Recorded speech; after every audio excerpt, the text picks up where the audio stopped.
Hey everybody, today I'm going to be reviewing Ingersoll-Rand's new W1120 quarter-inch drive 12-volt impact. This is part of their IQv12 series of tools, and I gotta tell you, when it first came in I was very skeptical because I've never had any luck with quarter-inch drive pneumatic tools, simply for the fact they never have enough power. And I'm always switching back to 3/8" drive, either pneumatic or electric tools to get the job done. But the W1120 has completely changed my mind on that, and I've been able to do a ton of work with this with no problems whatsoever. Now, the reason being, they can fit 100 foot-pounds of reverse torque and 75 foot-pounds of forward torque in this tiny little package. The gun itself weighs a little more than 2 pounds, and it's less than 6 inches long. So you're able to use it all day long, and it does not make your wrist sore or your arm sore, and you can hold it out at some very weird angles with no side effects whatsoever. Now, the best part about a quarter-inch impact versus a 3/8" is the size. Quarter-inch drive sockets are very small and very thin, so you're able to get into some very tight situations where you're not able to do the same thing with a 3/8" or a 1/2" drive socket. The power is completely different, but with most fasteners, let's say a 14mm bolt or below, are typically not torqued down any more than 100 foot-pounds, so this W1120 can break them free with no problems whatsoever. I have some clips of this in action, and then I'm going to show you what comes in the actual kit itself, so you'll be able to decide if this is a tool that's right for you. Now, Ingersoll-Rand does offer two options with these. One is the W1120 by itself. That's the bare tool with no charger and no batteries. But the other option they have is the W1120-K2.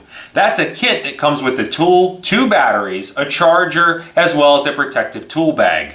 It's what is inside this actual cardboard box, and I'm going to open this up now to show you what comes inside the kit.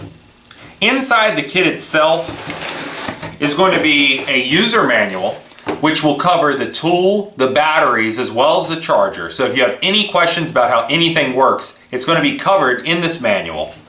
Then we have a protective tool bag. It says Ingersoll-Rand on the side, and it does have a zippered top, so you can keep everything inside when you're not using it. So rather than a blow mold tool case, they include this tool bag.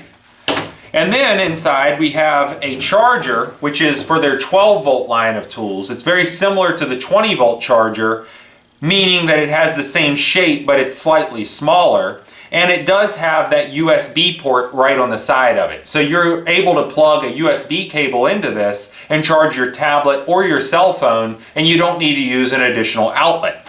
Now, the actual charging cable is removable from this charger, so it's not going to be attached at all times. You will be able to unplug the cable completely for separate storage in the bag.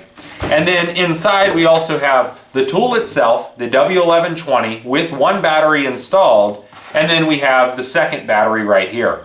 Now, straight out of the box, these are not fully charged, so you will need to charge them, but because they're lithium ion, it's going to have that same amount of power output from start to finish. So even though they're not fully charged, they still will have maximum power straight out of the box. I've taken the entire top of the motor off of this 2001 Lincoln LS using nothing but the W1120. The quarter-inch drive and up to 100 foot-pounds of torque has been more than enough for every fastener I've ran into, and because it doesn't have a tremendous amount of power, I don't have to worry about it shearing off any bolts if they're seized in place. So I haven't personally ran into that with this engine, and this actually will pop all the bolts right out. I already removed the other valve cover, but I'm going to show you how fast it'll pop these valve cover bolts out, and then I'm going to put an adapter going to 3/8 and use a spark plug socket to remove some spark plugs. Here it is, removing some bolts from the valve cover itself. These are 10mm bolts. You can see it barely has to even hit, and it spins them right out. None of them are any problem whatsoever. And I'm going to put that little adapter on here now and pop out a spark plug. Okay, I put the adapter on there as well as the spark plug socket, and now I'm going to try and remove a spark plug with it.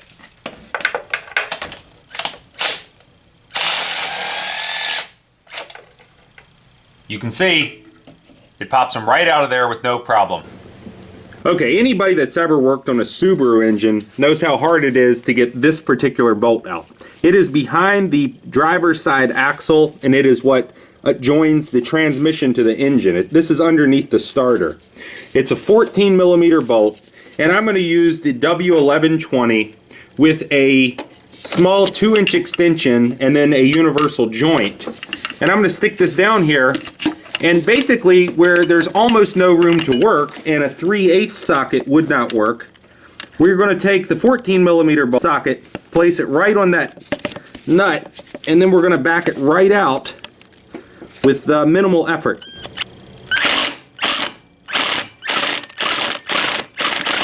You can see it'll come right out. The W1120 saved me a lot of time and a lot of effort. I did not have to pull that axle, and I didn't have to use any special tools to get it out. Now for a couple things that I would really like to see with the 12-volt line of tools in the future. The first being an onboard fuel gauge. Now with the 20-volt line of tools, you can press a button on the front of the battery itself and lights will light up showing you how much of a charge is left. But with the 12-volt line of tools, that's not an option, and there also is no fuel gauge built on the side of the tool itself. So you have no way of knowing how much of a charge is left in that battery. Now, it has not been a problem with this tool simply for the fact that it has such an extremely long run time. And when it runs out, I have that second battery to swap right in its place.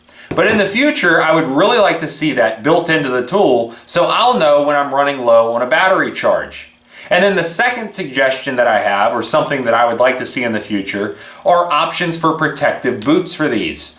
Now with any of the 20-volt line of tools, they do have protective boots, which will keep the finish of these very nice. It will keep dirt, debris, and grease completely off of the surface itself, and that boot would sustain all the damage.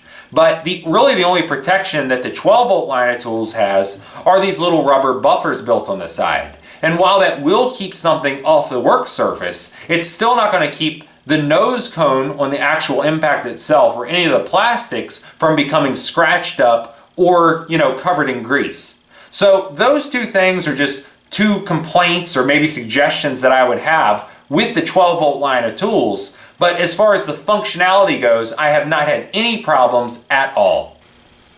So now you've seen the W1120 in action for yourself, as well as what comes in the kit. To talk to you a little bit about runtime with one of these, I was able to remove the upper intake, the lower intake, both valve covers, as well as all the accessories on the top of that Lincoln LS engine. I changed all the gaskets and put everything back together. And then the next day I used it to remove a Subaru Forester engine, change a clutch, and then put everything back together on it. And I still had not used the full battery charge on one of these. So if you get the kit that has the two batteries, you are never going to run out of power. And a couple features I want to talk about the gun itself. It does have rubber bumpers built in the side, on both sides as well as the battery. So if you set this on a car roof or on a car hood and you walk away, you don't have to worry about gravity actually pulling it off and making it slam onto the concrete. It's going to hold it in place because those rubber bumpers are going to keep it from moving. And then I want to talk to you about the actual LED light that they have on the front. So you can see the light's off, and if I barely pull it on the trigger, it's going to cut on. And then once I release the trigger, it cuts right off. So it's an instant on and instant off system. It doesn't have that time delay of 5 or 10 seconds like other manufacturers. But I haven't found this to be any problem at all because I can barely pull on the trigger and the end is not turning. So when I have a socket or I have an extension in a socket on here and I'm trying to line something up, the socket's not moving around and causing me problems because the light is going to turn on without causing that end to turn also. If you like this video, please click like. If you like my channel, please click subscribe. And thanks for watching.